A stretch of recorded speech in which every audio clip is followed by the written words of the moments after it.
या देवी सर्वभूतेषु शक्तिरूपेण संस्थितः नमस्तस्यै नमस्तस्यै नमस्तस्यै नमो नमः।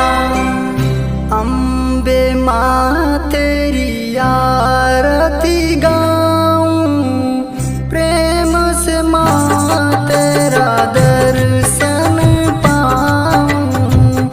अम्बे माँ तेरी आरती गाऊं, प्रेम से माँ तेरा दर्शन पाऊं। अम्बे माँ तेरी आरती गाऊं, आरती गाऊं। अम्बे माँ तेरी आरती गाऊं, प्रेम से माँ तेरा दर्शन पाऊं। अम्बे माँ तेरी आरती गाऊं, आरती गाऊं।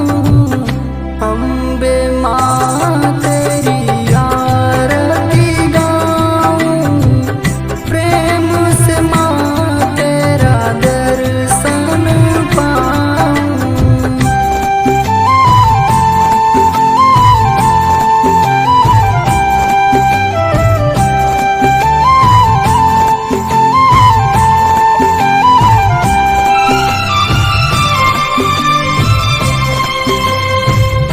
ब्रह्मा विष्णु शंकर ध्यावे, सभी देवता शीस झुकावे।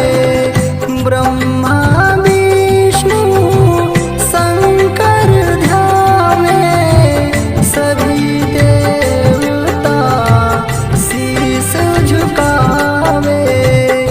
इन चरणों में शीस झुकाऊं, प्रेम से माँ तेरा दर्शन पाऊं। अम्बे माँ तेरी आरती गाऊं, प्रेम से माँ तेरा दर्शन पाऊं।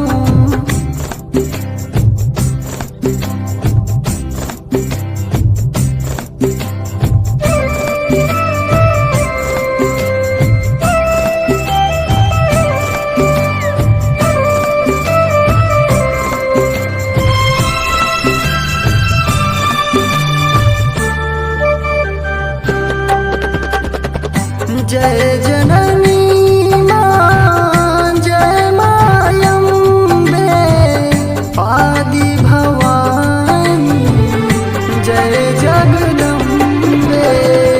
जय जननी माँ जय मायम्बे, आदि भवानी जय जगदम्बे।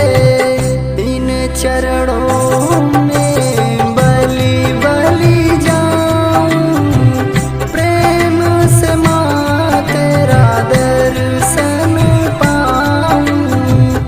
अम्बे माँ तेरी आरती गाऊं, प्रेम से माँ तेरा दर्शन पाऊं।